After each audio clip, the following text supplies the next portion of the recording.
अस्सलामुअलैकुम dear students, कैसे हैं आप सब लोग। आज आप लोगों के साथ डिस्कस करने जा रहा हूं मैं हार्ट बीट साइकिल और एक चीज सबसे इंपॉर्टेंट जो है वो वर्किंग ऑफ हार्ट। अच्छा देखिए जी, मैं आज working of heart and heartbeat cycle दोनों एक ही साथ डिस्कस करता हूं। और याद रखना बच्चों, इस 5 से 6 मिनट की वीडियो के अंदर आप बहुत कुछ लर्न करने वाले हैं। हम जब जानते हैं कि दिल से आने वाला खून जो है वो बॉडी की तरफ जाता है और बॉडी से आने वाला खून जो है वो दिल की तरफ जाता है। हम सब जानते हैं कि बॉडी से ब्लड जब इकट्ठा होता है और वो ब्लड जाता है राइट एट्रियम की तरफ, और इसी तरीके से राइट एट्रियम का जो ब्लड है वो जाता होता है किधर भला, राइट वेंट्रिकल की तरफ। और राइट वेंट्रिकल का जो ब्लड है वो जाता होता है कहां पर भला, लंग्स की तरफ। और इसी तरह लंग्स का जो ब्लड है, लंग से होता हुआ ब्लड कहाँ जाता है, लेफ्ट एट्रिया की तरफ। और लेफ्ट एट्रिया का ब्लड ट्रांसफर होता है लेफ्ट वेंट्रिकल की तरफ। तो प्यारे बच्चों, आपको बताना ये चाह रहा था मैं बेसिकली कि देखें जी, बॉडी से ब्लड की सर्कुलेशन लंग्स की तरफ, लंग्स से दिल, यानी ये जो हमारे पास right atria, right ventricle, left atria, left ventricle, ये दिल की कॉन्ट्रैक्ट रिलैक्स को हम लोग आमतौर पर क्या कहते हैं जी, हार्ट बीट साइकिल। यानी जैसा कि एक प्यारे बच्चे ने क्वेश्चन भी पूछा था अभी मुझसे कमेंट्स के अंदर कि डायास्टोल और सिस्टोल में क्या फर्क होता है, मैं बता देता हूं जी। देखिए, डायास्टोल किसे कहते हैं। डायास्टोल बेसिकली आमतौर पर हम यूज करते होते हैं रिलैक्सेशन फेज को, और सिस्टोल हम लोग यूज करते होते हैं, सिस्टोल वो यूज करते हैं, कुछ लोग इसे सिस्टोली भी पढ़ते हैं। Systole is used for the relax contraction. तो लिख देता हूं, हम लोग इसे कहते हैं जी कॉन्ट्रैक्शन, कॉन्ट्रैक्शन फेज। और यहां पर हम यूज करते हैं, याद रखना प्यारे बच्चों, रिलैक्सेशन फेज। तो ये हमारे पास दो फेजेस हैं। अब दिल के पास तो 4 चैम्बर हैं, इन 4 चैम्बर की अलग अलग रिलैक्सेशन कॉन्ट्रैक्शन को समझने के लिए प्यारे बच्चों मैंने एक टेबल बनाया है। इस टेबल से आप लोगों के कम से कम बोर्ड के 8 एमसीक्यू क्लियर होंगे।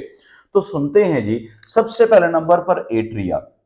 मैं आपको बता देता हूं कि हमारे दिल की जो टोटल ड्यूरेशन है, क्या भला, duration of heartbeat cycle, कितनी देर में ये कॉन्ट्रैक्ट रिलैक्स करता है, वो है जी 0.8 सेकेंड। कितना भला, 0.8 सेकेंड। तो 0.8 सेकेंड को हम लोगों ने डिवाइड किया हुआ है। तो सबसे पहले नंबर पर मैं एट्रिया की बात करता हूं। एट्रिया सबसे पहले नंबर पर क्या करेगा जी, डायास्टोल करेगा, डायास्टोल करेगा। आई मीन टू से, मैं आपको कुछ बताने वाला हूं, प्लीज जरा समझिएगा। डायास्टोल का मतलब होता है दिल का एट्रिया रिलैक्स हो गया, यानी दोनों चैम्बर लेफ्ट भी और राइट भी दोनों रिलैक्स हो गए। इधर जरा देखिए प्लीज, बॉडी से जब ब्लड राइट एट्रिया की तरफ आया तो बेटे ये भी रिलैक्स, और लेफ्ट एट्रिया की तरफ जब आया ये भी रिलैक्स।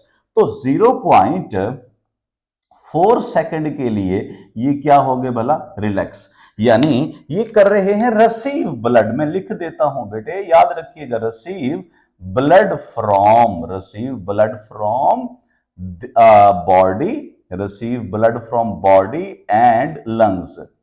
ये देखें जी, कैसे मैंने कहा बॉडी से ब्लड रिसीव कर रहे हैं और लंग्स से ब्लड रिसीव कर रहे हैं, तो इसलिए ये रिलैक्स हैं।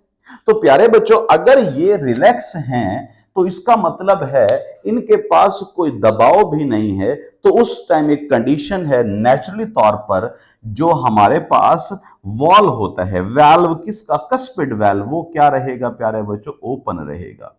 वैल्व जब ओपन है, यानी एट्रिया और वेंट्रिकल के दरमियान जो वैल्व है वो ओपन है, तो ब्लड क्या है, ऑटोमेटिकली कहां आएगा, वेंट्रिकल में। At the same time ventricle भी क्या है जी, रिलैक्स है। तो हमारे पास 0.4 सेकंड के लिए वेंट्रिकल भी क्या दिखा, हमें रिलैक्स दिखा। तो इसका मतलब है हम क्या कह सकते हैं, ये क्या कर रहा है, receive blood from, receive blood from atria, both atria से ब्लड को रिसीव करेगा। अब एट द सेम टाइम, चूंकि सेमिलिनर वाल्व जो आयोर्टा और वेन के पास मौजूद हैं, sorry, aorta and artery, pulmonary artery and aorta के पास हैं, वो क्या रहेंगे, क्लोज्ड रहेंगे। तो पहला पहला कॉलम आपको क्या बता रहा है, सिर्फ 0.44 सेकंड की मूवमेंट शेयर की गई है। उसके बाद नेक्स्ट प्यारे बच्चों, एट द नेक्स्ट टाइम, अब बेटा ये एट्रिया जो है क्या करेगा, सिस्टोल, यानी मैं कह देता हूं अब ये करेगा कॉन्ट्रैक्ट। अगर अब ये कॉन्ट्रैक्ट करेगा तो कितनी देर के लिए कॉन्ट्रैक्ट करेगा प्यारे बच्चों, लिख देता हूं 0.1 सेकंड के लिए। ये लो जी, 0.1 सेकंड के लिए कॉन्ट्रैक्ट करेगा और पुश द ब्लड, ठीक है। अच्छा जी, मैं क्या लिख देता हूं, पुश करेगा ये ब्लड को किसकी तरफ, ब्लड टू वर्ड किधर भला, वेंट्रिकल की तरफ। अगर वेंट्रिकल की तरफ ब्लड जा रहा है तो इसका मतलब वेंट्रिकल अभी भी क्या है भला, रिलैक्स है। तो वेंट्रिकल की ये स्टेज क्या होगी, अभी तक डायस्टोल की फॉर्म में, यानी ये भी अभी क्या होगा, रिलैक्स। क्यों भला, क्योंकि एट्रिया ऊपर से ब्लड कॉन्ट्रैक्ट करके नीचे भेज रहा है। तो हम क्या कहेंगे, हम कह सकते हैं 0.1 सेकंड के लिए अगेन ये वेंट्रिकल क्या है जी, रिलैक्स है, और कस्पिड वेल अभी तक भी क्या है भला, ओपन चल रहे हैं।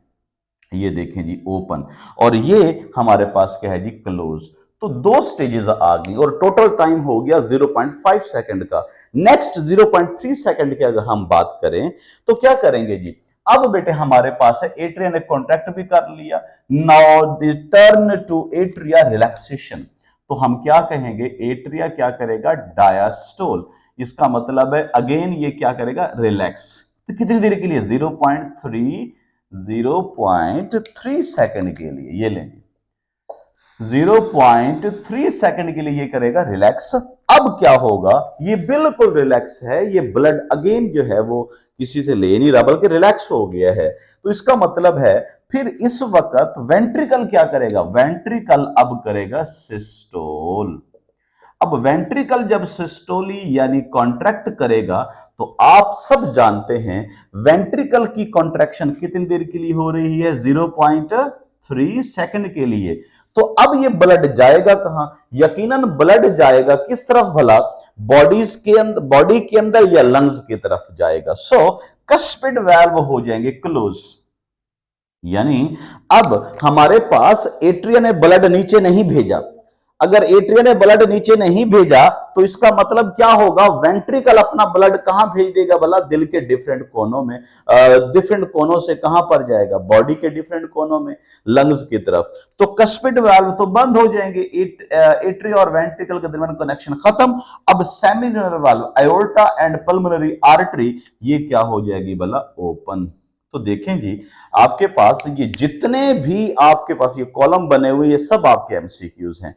तो मैंने क्या किया, ये 0.8 सेकंड को डिस्ट्रीब्यूट कर दिया। तो अब आपके पास एक एमसीक्यू ये भी बनता है कि बताएं एट्रिया कितनी देर के लिए रिलैक्स करता है, सबसे ज्यादा रिलैक्स करने वाला ऑर्गन कौन सा है, पार्ट कौन सा है, चैम्बर कौन सा है दिल का जी, और इसी तरह सबसे वर्किंग कौन करता है, वर्किंग का वेंट्रिकल ज्यादा कर रहा है तो इसकी दीवारें भी तो मजबूत होगी ना। तो इसलिए लिखा जाता है वेंट्रिकल की walls 3 time thicker than the atria.